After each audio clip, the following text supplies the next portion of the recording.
Hello friend, स्वागत है आपका मेरे यूट्यूब चैनल पे। आज हम पढ़ेंगे पास्ट परफेक्ट कंटीन्यूअस टेंस का negative sentence.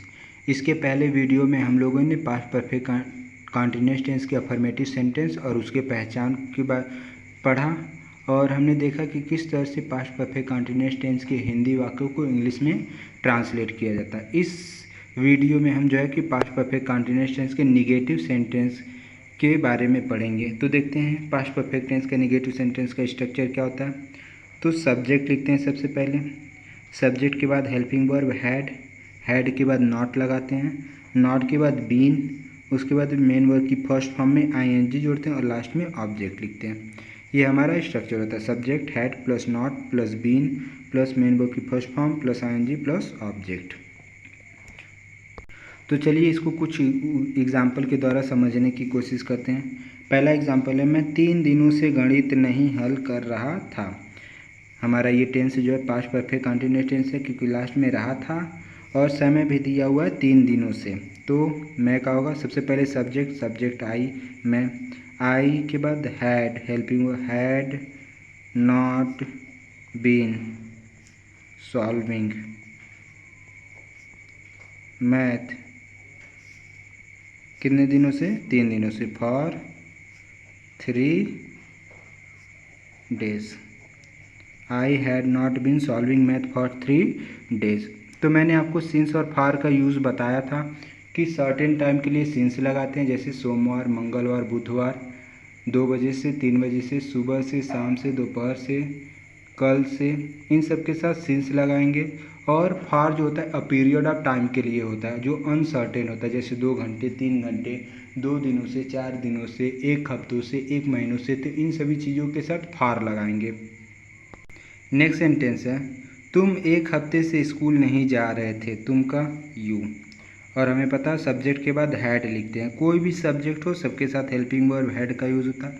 You had not been going to school, you had not been going to school for 1 week, you had not been going to school for 1 week। Next sentence है, पवन सोमवार से पूजा नहीं कर रहा था। तो पवन subject है हमारा, Pawan had not been worshipping, Pawan had not been worshipping since Monday. देखिए यहाँ पर सोमवार दिया हुआ है, एक निश्चित दिन है तो इसके साथ हम लोग सिंस का यूज़ करेंगे, सिंस मंडे। नेक्स्ट सेंटेंस है, पाकिस्तान 1999 से भारत पर आक्रमण नहीं कर रहा था। तो इसका होगा, Pakistan had not been attacking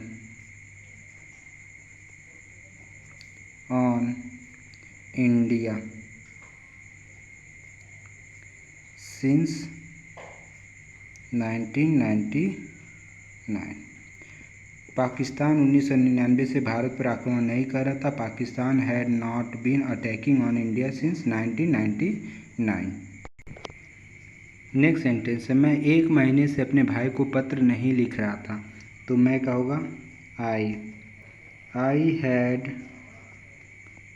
not been writing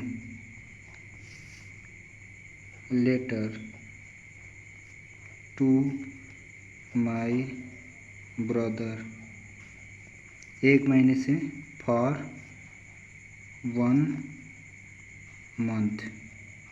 I had not been writing letter to my brother for 1 month।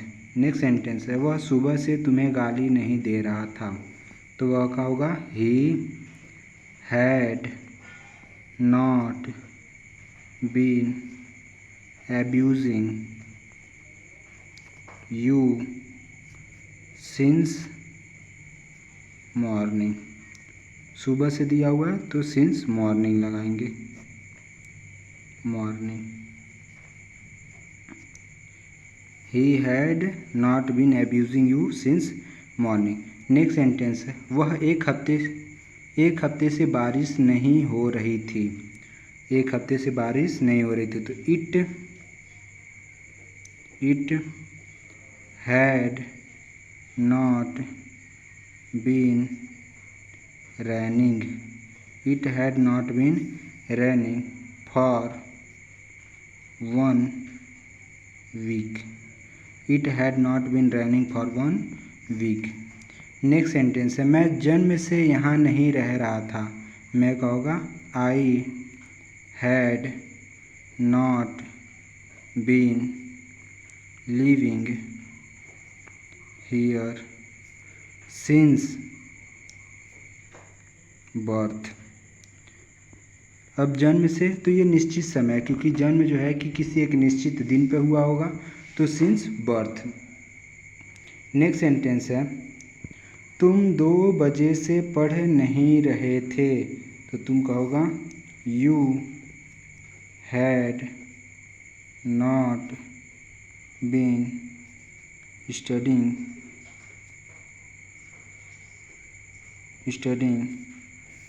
Since 2 o'clock। You had not been studying since 2 o'clock। Next sentence है बच्चे 5 मार्च से स्कूल नहीं जा रहे थे, तो बच्चे का चिल्ड्रेन